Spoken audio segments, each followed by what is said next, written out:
Hello everyone, welcome to my channel. आज की इस वीडियो में हम कम चौड़ाई वाले कपड़े से अम्ब्रेला प्लाजो की कटिंग और स्टिचिंग करेंगे।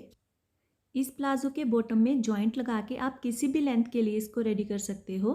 तो इसके लिए मैंने कॉटन का 2.5 मीटर फैब्रिक यूज़ किया है और कपड़े की चौड़ाई यहाँ पर 42 इंच की है। वीडियो में पूरे कपड़े को फोल्ड करके दिखाना थोड़ा डिफ़िकल्ट रहता है, तो इसीलिए सबसे पहले हम पेपर पर देखेंगे कि फैब्रिक को हम फोल्ड कैसे करेंगे। सबसे पहले 2.5 मीटर फैब्रिक को हम खोल के रखेंगे और उसके बाद इसको इस तरीके से बीच में से फोल्ड कर देंगे। फोल्ड करने के बाद देखिए ऊपर की तरफ इसके ओपन एंड्स रहेंगे और जो मेन फैब्रिक है उसके भी यहाँ पर इस तरीके से ओपन एंड्स रहेंगे। अब यहाँ इस कोने से हम फैब्रिक को उठाएंगे और इसको इस तरीके से डायगनली फोल्ड कर लेंगे। सेम इसी तरीके से मैंने फैब्रिक को ट्रायंगल शेप में फोल्ड कर लिया है। इसके ओपन एंड्स हम अपनी तरफ रखेंगे। तो देखिए यहाँ पर इस तरीके से जो नीचे की तरफ फैब्रिक बचेगा उसकी 2 लेयर्स ही बचेंगी, वहाँ पे हम जॉइंट लगाएंगे। इसके बाद हम प्लाजो की मेजरमेंट मार्क करेंगे। तो फैब्रिक को फोल्ड करने के बाद देखिए यहाँ पर मैंने मार्क कर लिया है ताकि आपको ईजिली समझ आ जाए कि कहाँ तक हमारा फैब्रिक फोल्ड हुआ है। अगर कपड़े की चौड़ाई 1.5 मीटर की रहती है तो ये फोल्ड हमारा यहाँ तक आएगा और उसमें हमें जॉइंट लगाने की ज़रूरत नहीं पड़ती है। अब इसके बाद हम यहाँ पर हिप मेजरमेंट मार्क करेंगे। तो जितना भी आपका हिप राउंड है उसको 4 से डिवाइड करने के बाद 1 इंच की लूजिंग ऐड करके यहाँ पर मार्क कर लें। मेरे मेजरमेंट में हिप राउंड है 36 इंच, उसको 4 से डिवाइड करने के बाद आएगा 9 इंच और उसमें 1 इंच की लूजिंग ऐड करके आएगा 10 इंच। तो यहाँ पर इस तरीके से हम मेजरिंग टेप को रखेंगे और 10 इंच पर मार्क कर लेंगे। अब इस निशान को पूरी गोलाई में लगाने के लिए मेजरिंग टेप को हम ऊपर कॉर्नर में रखेंगे और देखेंगे कि ये निशान कितने इंचेस पर आया है। मेरे मेजरमेंट में ये निशान 13 इंच पर आया है। तो इस तरीके से हम इस निशान को पूरी गोलाई में लगा लेंगे। मार्क करने के बाद देखिए यहाँ पर ये निशान हमारा 10 इंच पर ही आएगा। अब इसके बाद हम आसन की लंबाई का निशान लगाएंगे। इस प्लाजो में आसन हल्का सा लूज ही पहना जाता है, तो जितना भी आपका हिप राउंड है उसको 3 से डिवाइड करके यहाँ पर आसन की लंबाई का निशान लगाएंगे। मेरे मेजरमेंट के अकॉर्डिंग आसन की लंबाई है 12 इंच की। अब देखिए ऊपर की तरफ मैंने 2 इंच की बेल्ट ऐड करनी है इस तरीके से और आधा इंच चला जाएगा सिलाई में। तो यहाँ पर इस तरीके से मैंने 12.5 इंच पर यहाँ पर मार्क कर लिया है। अब इस निशान से 2 इंच अंदर की तरफ हम आसन की गोलाई का निशान लगाएंगे और इस निशान को हम ऊपर कॉर्नर से मिला देंगे। अब इसके बाद यहाँ पर हम आसन की गोलाई डाल देंगे। अब हम प्लाजो की लंबाई का निशान लगाएंगे। तो उसके लिए मेजरिंग टेप को 2 इंच हम ऊपर की तरफ निकाल देंगे क्योंकि यहाँ पर हमारी बेल्ट आएगी और उसके बाद यहाँ पर तैयार लंबाई प्लस उसमें 1 इंच का स्टिचिंग मार्जिन ऐड करके यहाँ पर मार्क कर लेंगे। तो मेरे मेजरमेंट में ये निशान 37 इंचेस पर आया है। अब इस निशान को पूरी गोलाई में लगाने के लिए मेजरिंग टेप को हम ऊपर कॉर्नर में रखेंगे और देखेंगे कि ये निशान कितने इंचेस पर आया है। इस तरीके से मैंने ये निशान पूरी गोलाई में लगा लिया है। यहाँ पर हमारा जॉइंट आएगा। अब इन मार्किंग्स पे हम कटिंग कर लेंगे। कट करने के बाद देखिए जो ऊपर वाली 2 लेयर्स हैं इनकी लंबाई कम है, तो यहाँ पर जॉइंट लगाएंगे। बचे हुए फैब्रिक से हम यहाँ पर जॉइंट लगाएंगे। बचे हुए कपड़े की कन्नी वाली साइड को हम इस तरीके से इसके ऊपर रखेंगे। तो देखिए यहाँ पर आधा इंच हम इसको बढ़ा के रखेंगे क्योंकि इतना पोर्शन हमारा सिलाई में चला जाएगा। और इसकी बॉटम साइड की मार्किंग के लिए देखिए जो नीचे वाला फैब्रिक है, जब हम इसके ऊपर इसको रखेंगे तो यहाँ पर इसको इस तरीके से हाथ से टच करते हुए यहाँ पर जो बॉटम वाली लेयर है उसके ऊपर मार्किंग कर देंगे। अब इन मार्किंग्स पे हम कटिंग कर लेंगे। इसी के साथ जॉइंट वाले अम्ब्रेला प्लाजो की कटिंग कंप्लीट हो चुकी है। अब हम इसकी स्टिचिंग करेंगे। तो स्टिचिंग में सबसे पहले हम इसके जॉइंट स्टिच करेंगे। उसके लिए प्लाजो और जॉइंट की सीधी साइड को हम अंदर की तरफ रखेंगे और यहाँ पर आधा इंच के मार्जिन से पूरे में स्टिच कर लेंगे। अगर आपको अपनी मेजरमेंट के अकॉर्डिंग प्लाजो की कटिंग और स्टिचिंग के रिलेटेड कोई भी डाउट हो तो प्लीज़ मुझे कमेंट सेक्शन में बताएं। तो देखिए यहाँ पर आधा इंच के मार्जिन से मैंने इसको स्टिच कर लिया है। सेम इसी तरीके से हम दूसरा जॉइंट भी स्टिच कर लेंगे। तो देखिए यहाँ पर बॉटम साइड पर मैंने दोनों जॉइंट स्टिच कर लिए हैं। तो जॉइंट्स लगने के बाद ये जो प्लाज़ो है पूरा सर्कुलर शेप में आ जाएगा।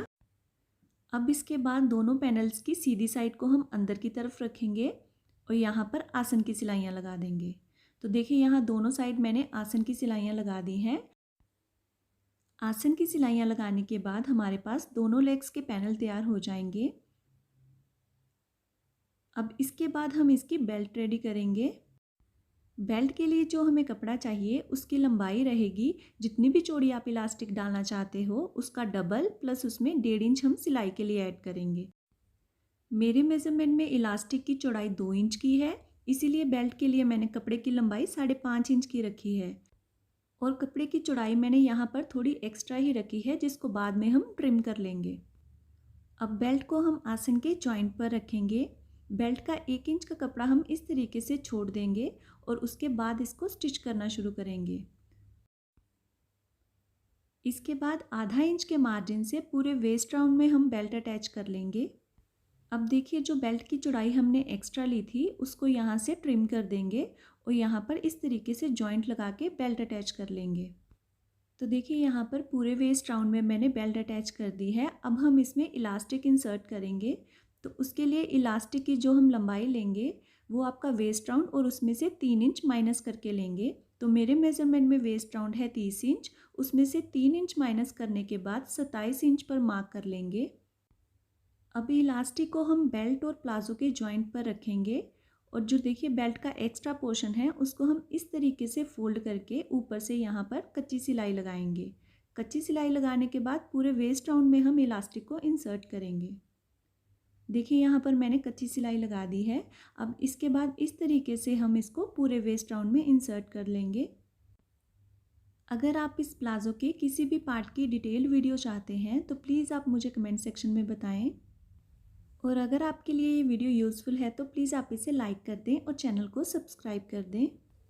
पूरे वेस्ट राउंड में स्टिच लगाते हुए ये स्टिच हम 3 इंच पहले ही रोक लेंगे और दूसरे एंड पे जो हमने कच्ची सिलाई लगाई थी उसको भी निकाल देंगे और वहाँ से इलास्टिक का दूसरा एंड बाहर निकाल लेंगे।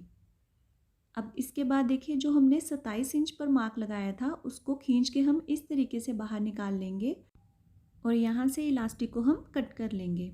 अब दूसरे एंड से इलास्टिक को बाहर निकालेंगे और दोनों को इस तरीके से ऊपर से पक्की सिलाई लगा देंगे। इलास्टिक के दोनों एंड्स पर सिलाई लगाने के बाद इलास्टिक को हम इस तरीके से अंदर की तरफ करेंगे और पूरे वेस्ट राउंड का स्टिच हम कंप्लीट कर लेंगे। पूरे वेस्ट राउंड में इलास्टिक इंसर्ट करने के बाद अब हम इलास्टिक को खींच के हर तरफ से चुनटे बराबर कर लेंगे। तो देखिए यहाँ पर चुनटे बराबर करने के बाद हम इसके सेंटर में इलास्टिक को खींचते हुए सिलाई लगाएंगे। इलास्टिक के सेंटर में सिलाई लगाने के बाद अब हम प्लाज़ो के बॉटम में बॉर्डर ऐड करेंगे। तो उसके लिए देखिए यहाँ पर मैंने 2.5 इंच चौड़ी ओरेप पट्टी ली है, इसको हम बॉटम के साथ स्टिच करेंगे। ओरेप पट्टी को हम प्लाज़ो की रॉन्ग साइड से लगाना शुरू करेंगे। इसके लिए एक पैर के मार्जिन से पूरे बॉटम में हम ये पट्टी स्टिच कर लेंगे। पूरे बॉटम में ये पट्टी अटैच करने के बाद अब हम टॉप स्टिच लगाएंगे। तो उसके लिए देखिए यहाँ पर इस तरीके से जो मार्जिन है इसको हम पट्टी की तरफ रखेंगे और ऊपर से स्टिच लगा लेंगे। पूरी पट्टी में ये टॉप स्टिच लगाने के बाद अब हम पट्टी को सीधी तरफ टर्न करेंगे। तो देखिए ये इसकी रॉन्ग साइड रहेगी।